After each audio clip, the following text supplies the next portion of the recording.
Welcome back to the Breaking Down Walls podcast. I'm Jill Barrile, founder of Bare By Barrile, intimacy coach and boudoir photographer. Here with my co-host, Natalie Kretmeyer, trauma-informed somatic coach and yoga instructor. This is the Breaking Down Walls podcast, where we question the rules, challenge the norms, and talk about the things that most people avoid. Today, we're diving into boudoir photography. Ever heard of it? Some think of it as just taking sexy photos, a scandalous gift for a partner, or a thing only confident people do. But what really happens in those sessions? In this episode, we unpack the truth behind boudoir, the boundaries, the intention, and the deeper experience that goes far beyond the images. Because for so many, it's not about being seen by others, it's about finally seeing yourself. So let's dive in and break down some walls.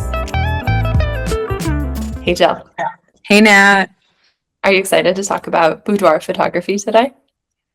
I am. It's my favorite. Awesome. I'm so excited to learn more from you because boudoir photography is something that I think has gotten more popular, especially during the pandemic. Maybe that's just from my little corner of the world. It seems like during the pandemic, it really blew up in popularity, but it's been around for a really long time. And this concept of people taking intimate photos of themselves as keepsakes or as gifts. But I know for you, you also use it to help empower your clients so they can see themselves in a more beautiful light. And I'm excited to talk about this method of art that can also be so much deeper than just taking a scandalous little photo of yourself in a cute little thong and instead something that has so much more power behind it.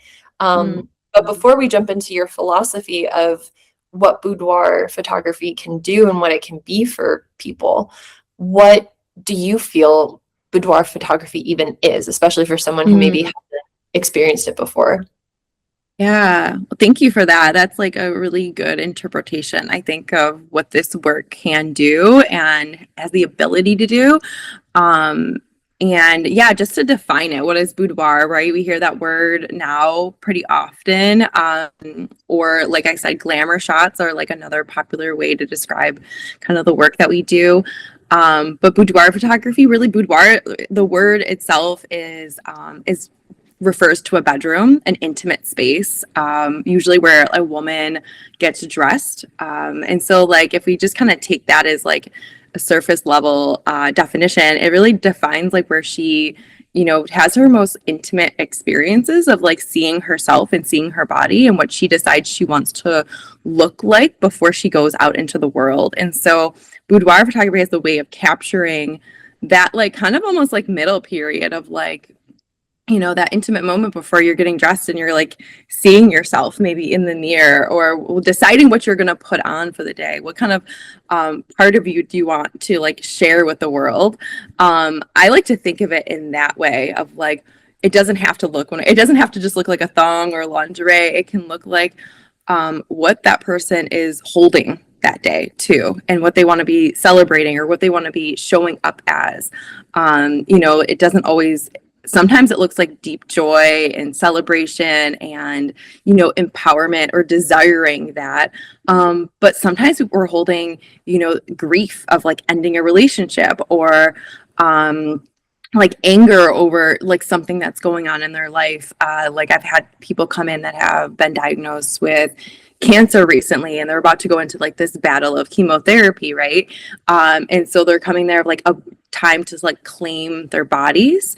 And so I feel like it's come in such a long way to be used as a tool, not just for, I want to like see what I look like naked.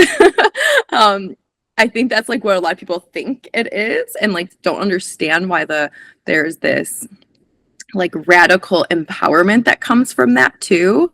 But yeah, that we get to show up with all parts of ourselves in that space. And it can look any way anyone wants it to look. I mean, I've had people dress from, nude, like very scandalous outfits to very like just, dresses to robes and like feathers and things like that, because that's like what they look like in their boudoir, in their bedroom. That's how they see themselves in their mirror. So, yeah. I love that.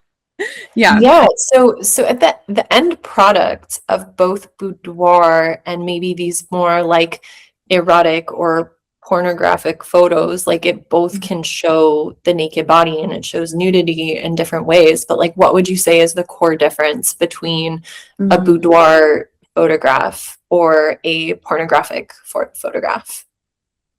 Yeah, that's a good question. I think the intention, I think with most people, it's like intention because we can take images that may feel really, you know, it may evoke an erotic energy to you, but like if it's for that person, if that's like the part of them that they want to edge or experience. Maybe there's someone that like has lived in the square, or the box, I guess, and they're wanting to push into this like other version of themselves.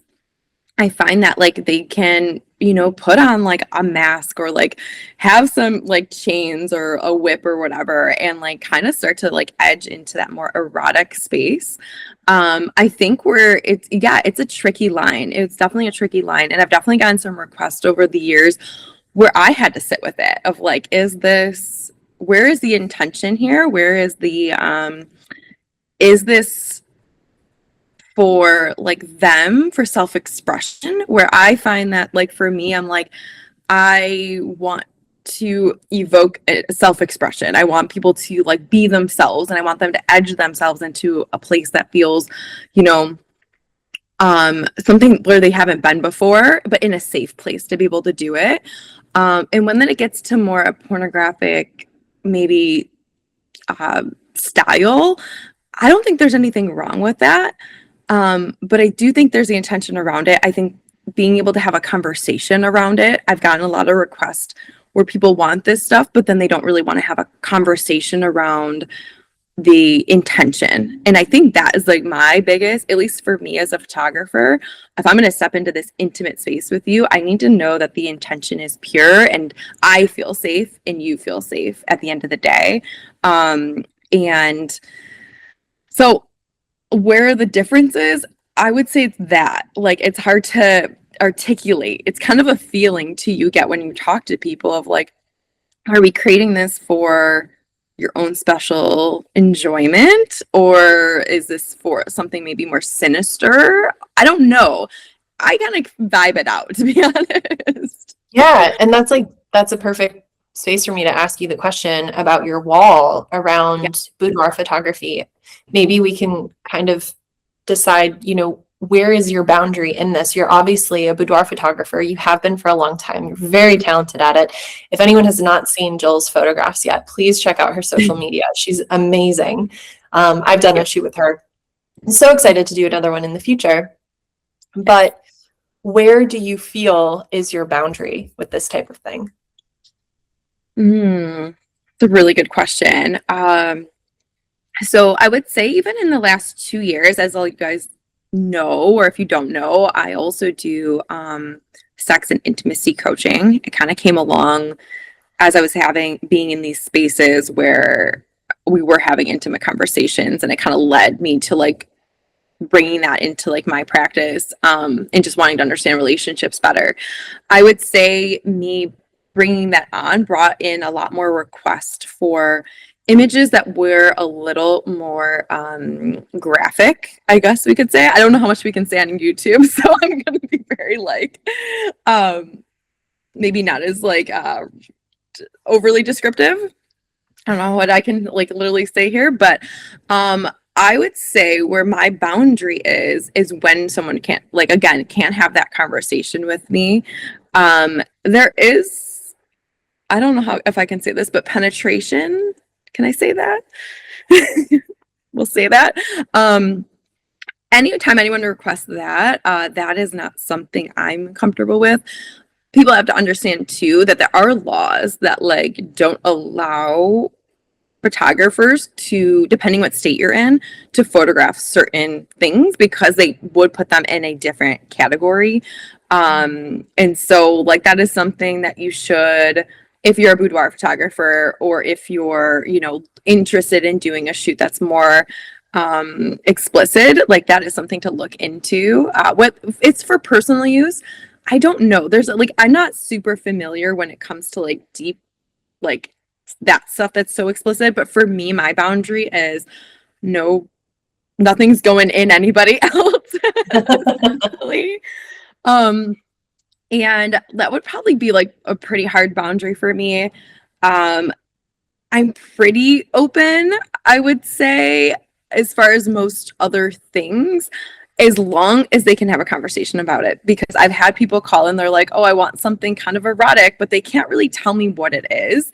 That's where I'm like, if you can't say it out loud, I'm not going to know how to interpret that. And we don't want to get into a situation where you're in my studio and you're trying to do something. And I'm like, no, don't do that. I will say my edges go up around that type of stuff. Now I've had requests where people are like, well, I want multiple people there and I want like this whole scene. And I was like, I'm open to that.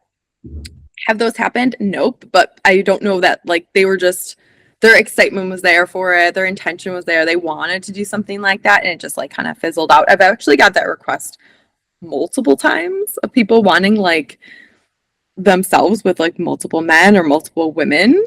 So that is a popular request. Yeah, I would say. And I'm like, I would be open to that. Again, as long as everyone's safe and consensual and, you know, wants to be there. I think that is my wall. So my wall is very, I think I was thinking like it's more of a garden fence because like you can see it. It's probably made of plastic. It's like it can be broken pretty easily, but there is like a firmness to it that there is like it's still there. There is still I am a business, you know, after all, and I'm also a person, and so I have my not saying anything is wrong with a lot of these things, but I am going to have my own discomforts that come up when people are asking for stuff that's a lot more colorful. Yeah, I'm kind of curious, like, have people misinterpreted your work as something that like, oh, they want to start an OnlyFans, so they're calling you to help them with their content? Like, have you had that happen before? Has there been that misunderstanding? Yeah. I'm trying to think back. I don't get a ton of like OnlyFans girls. I would be down for it. Like I would be fine with doing stuff like that. I've had girls that are like dancers that like work in like strip clubs like we talked about even last week. So they may be using it for their own performance stuff. I find it to be, I'm trying to think back on a few. I had someone requesting last year, like we talked multiple times, and he was really looking for something that was for his own personal use and from my understanding, but it was involving so many people and like and I would never like shame anyone in like what their desires are, but it put me in a place where if I'm going to facilitate something so elaborate, which was like it had a lot to do with shaming him and humiliating him, which is a little uncomfortable for me because I don't like my whole space is around making people feel empowered, but for him it was like I would feel empowered if you shamed me kind of thing. It was part of his kink, I guess, and that was very challenging for me, I would say. And I think he kind of misinterpreted maybe like the work that I was doing, or maybe I wasn't ready for that. And I don't know, we were just like not fully on the same page. So that never came to fruition. And I would say, so I feel like when people interpret the work, most people get it. And then I kind of get a few people that are like, I don't know. They kind of go in a different direction, and I'm like open to it. I just I have to sit with it a little longer than someone just being like, I want to come and feel hot and I have an experience and feel empowered. I don't love, you know, what's going on here, but I want to like start to learn to love it. I would say that's 80% of my clients are, you know, that client. Yeah, tell me more about that. Tell me more about who your ideal client is and what they experience during their time of working with you. Yeah, so most clients, I would say, come in with a little bit of reservation around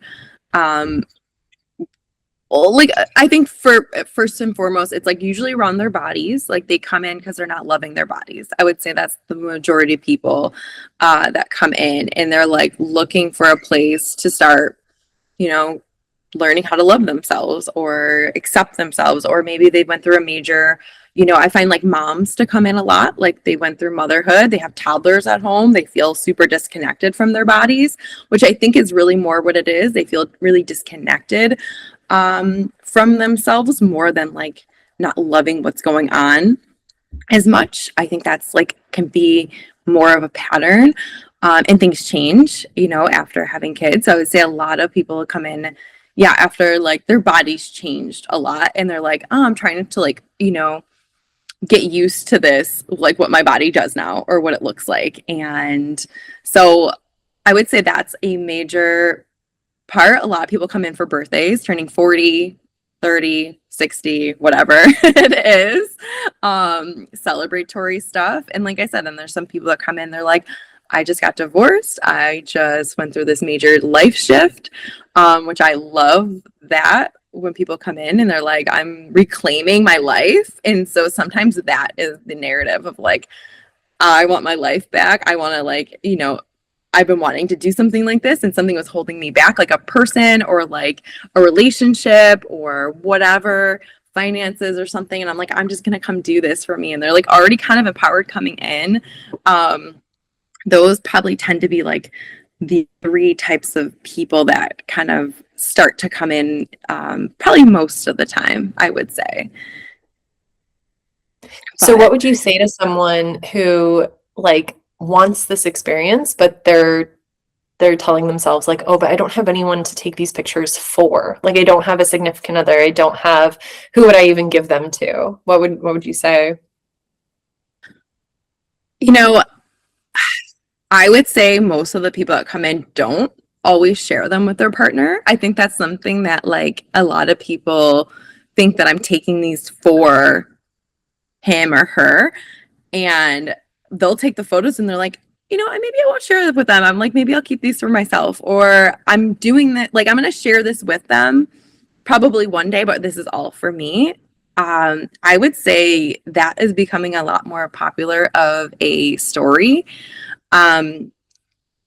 What I will say is that like from personal experience, when I first started doing boudoir, I like really didn't take any photos of myself. And it wasn't really until like COVID when I didn't have any photo clients and I was home and I was going through a major life shift. I got pregnant with my son at the time.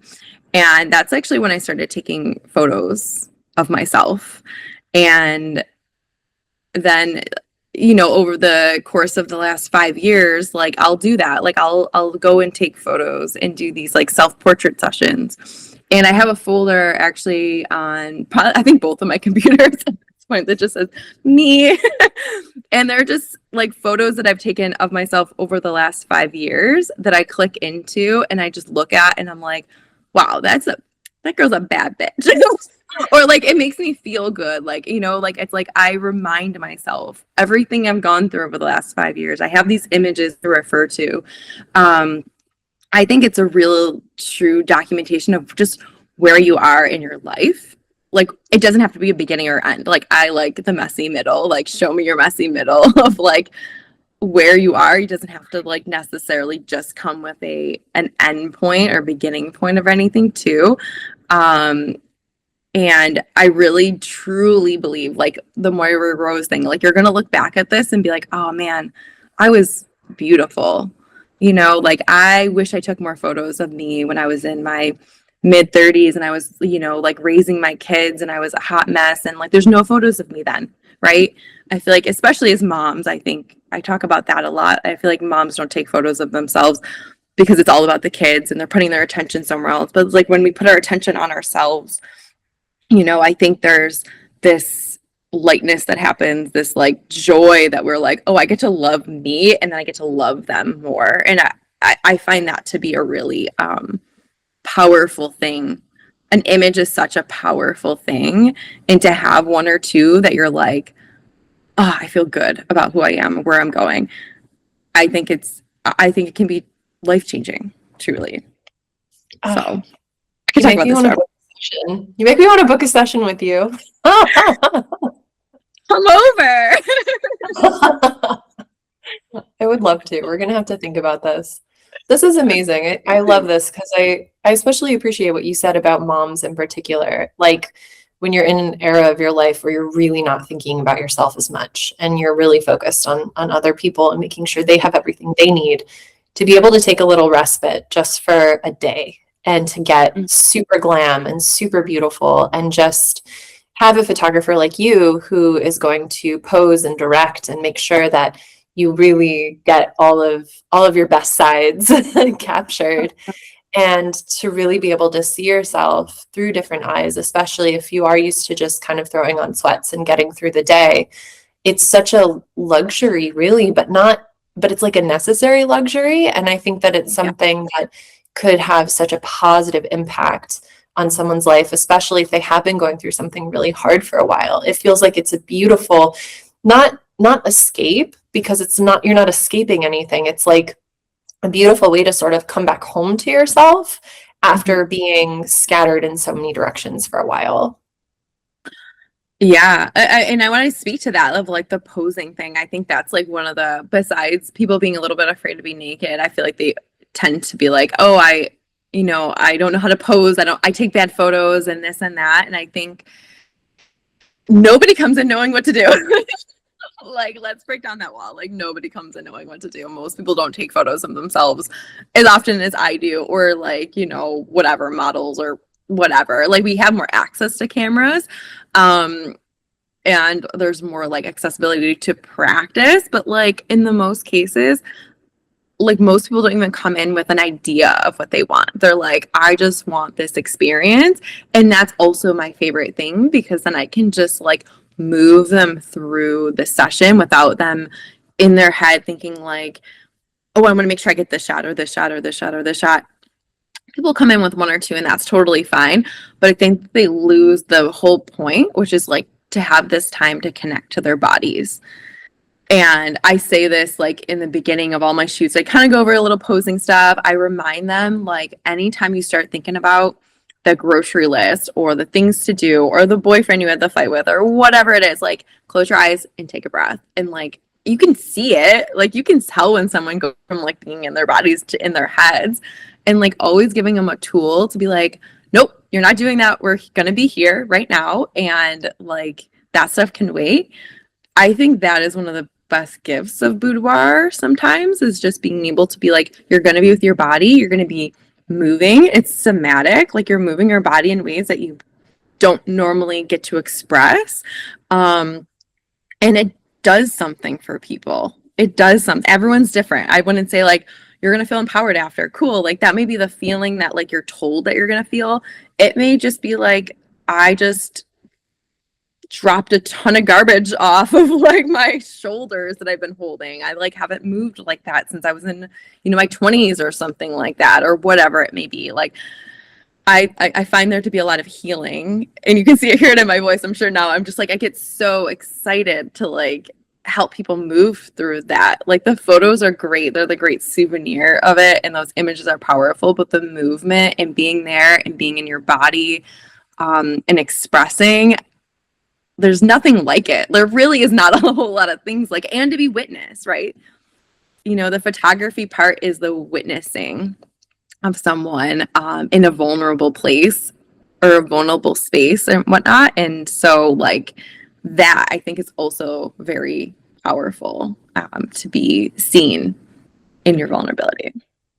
I love this. And I feel like you really brought home the question that I asked at the beginning of like, what is Mhm. the difference between boudoir and pornography? And with you really explaining the intention behind it, it sounds like boudoir is an action, it's an experience, it's a process, it can even be therapeutic.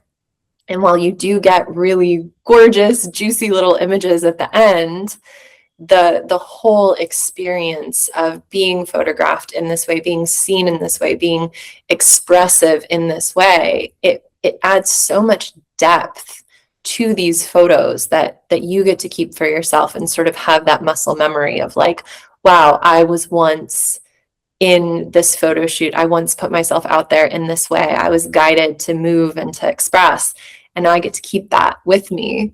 I feel Mm, like that there's like a lot of power in that. yeah. Ooh, I like the way you brought that in. Like, it's true. I mean, you know, I think most people maybe that listen to this know we went to school for art therapy. And like, I feel like it brings that home for me too. It's like we get to create, everybody gets to be creative in my space, you know, like it doesn't matter if you've never taken a photo of yourself or maybe you have all these elaborate ideas. I do get a lot of artists that come to see me too. Women that are in deeply spiritual women. Like I do get a lot of clients that are like in that space as well. Because they have their own practices of being in their art and their spiritual practices, and then they just want to be held, you know, like in a different container, or like so they get to I get to hold it and they get to like, you know, do their thing essentially. And it's just so cool. And everyone comes out of it feeling different. I think one of my favorite things that someone said to me is like, I just feel strong, like I feel powerful. And I'm like, ooh, that hits. That like feels really important. And that's another word someone told me. They're like, I felt really important after my shoot. And I'm like, wow, I've never heard that one from somebody before. And I'm like, how great is that for you, that if that was like something you were not expecting, but also like maybe desiring to feel like that. I have goosebumps actually thinking about her because she's done a couple shoots with me, that particular client. And, you know, we are important. We are like, you know, valuable. And to remind ourselves that we get to feel that way, I think is, man, I do it every day. I would do it every day. It's awesome. I Everyone love needs it. this. It's medicine. Amazing. Um, So Jill, if someone wants to book a session with you, how can they mm. find you? Yes. So my name now is Bare by Barrile. Wow, I can't even say my last name.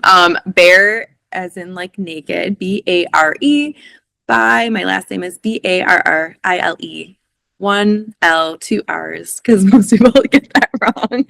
I get it Um, right all the time. I know everyone does. It's okay, and that's like pretty much across all the platforms. You can find me there. You can book me right on my website. I'm located in Western New York, so close to other cities would be Toronto. I'm in Buffalo, Rochester, Cleveland, Pittsburgh, but I travel. I got the opportunity to do a couple like, you know, retreats, like photographing at retreats and like photographing groups and like girls trips. So like if you want to go to Mexico and take me with you for some hot photos, I'm down for that.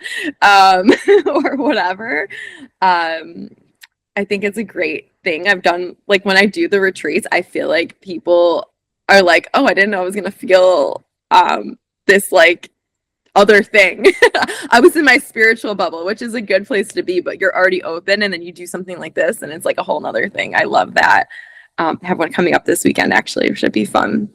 But yeah, you can book me right online. Call me. We can talk about it.